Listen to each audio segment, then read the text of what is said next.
Alright folks, we're going to go ahead and work on today's classwork. So our objective here at the top of our classwork today says that we're going to apply the solution of systems of linear equations to real world problems. Okay, so we're trying to solve a system of linear equations that have to do with a real world problem based on two cleaning companies that we're going to look at today. Okay, so the first cleaning company is called Denver Cleaning Company. And some information about how they charge is right here in this box. It says they charge $10 as an initial fee to show up at your house. Then they charge $8 per hour to clean. So what I'd like for you to do is go ahead and circle what do you think is the important information about the Denver Cleaning Company. And then yesterday and the day before we actually created a table, right, to show the different charges. We're going to skip that step today, and we're going to go straight to creating an equation that expresses the Denver Cleaning Company's cost, C, in terms of hours, H, spent cleaning. Okay, so what we're talking about here is a linear equation, right? That's why I put this little prompt over here on the side. Y equals mx plus b is the form we're going to use, right? But instead of the y variable and the x variable, this problem is asking us to use the variable c for cost and h for hours spent cleaning. Okay, so in this box right here, I'm gonna have you pause the video while you spend some time thinking about how we can use this information up here to create an equation in this box here that involves the cost and the hours spent cleaning. So go ahead and pause your video.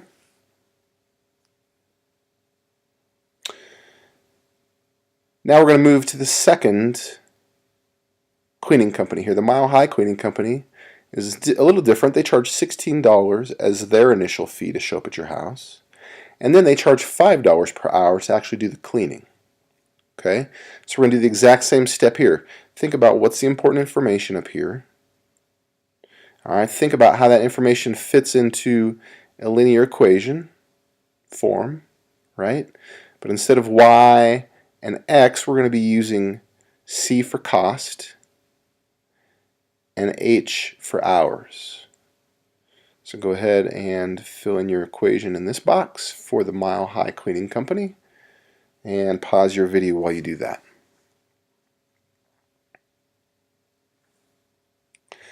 Alright, the next step is we're going to graph both of these equations now for the Mile High Cleaning Company and the Denver Cleaning Company, and we're going to put both linear equations on this same graph. Alright, so by the time we're done, we're going to see two lines, and they're straight lines, right, because these are linear equations.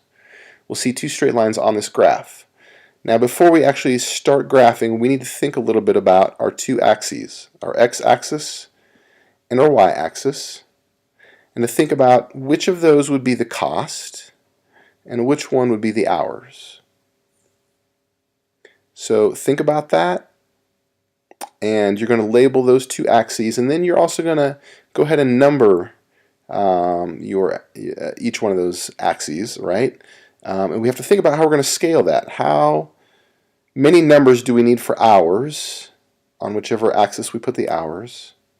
From 0 to how high do we want to go? And then for the cost, from 0 to how many dollars, how high in dollars do we want to go? And how do we need to spread those numbers out on each of these two axes? So go ahead and pause your video while you spend some time thinking about how you want to label and how you want to scale your graph.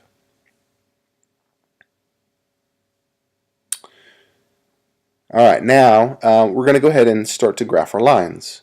So think about, back up here, with the equations that you wrote, what would be a good starting point for how you would graph your lines? Alright, what information are you going to use first to get started with your line? And then what information from your equation are you going to use next to find more points on your line? Okay, so we're going to do that for each of the two equations, for the Mile High Cleaning Company equation and for the Denver Cleaning Company equation as well. So go ahead and pause your video while you graph your lines.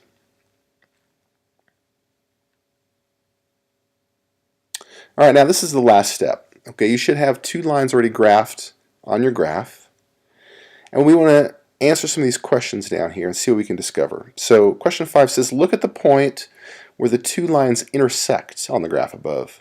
What do you think the point of intersection means in the real life problem about cleaning companies? So wherever your two lines intersect on this graph, be thinking about what does that mean for each of those two cleaning companies. What does it mean about hours? What does it mean about cost? And you're going to write your answer in this line right here. So go ahead and pause your video as you do that. Finally, or not finally, question number 6. What is the coordinate pair? So what's the x value and the y value at that point where the two lines intersect? So look at your point of intersection. All right? Wherever those two lines intersect, what are your coordinates there?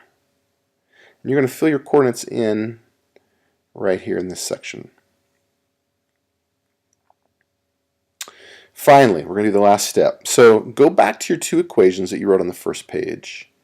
And whatever these coordinates are, go ahead and insert the x value here and the y value into each of those two equations.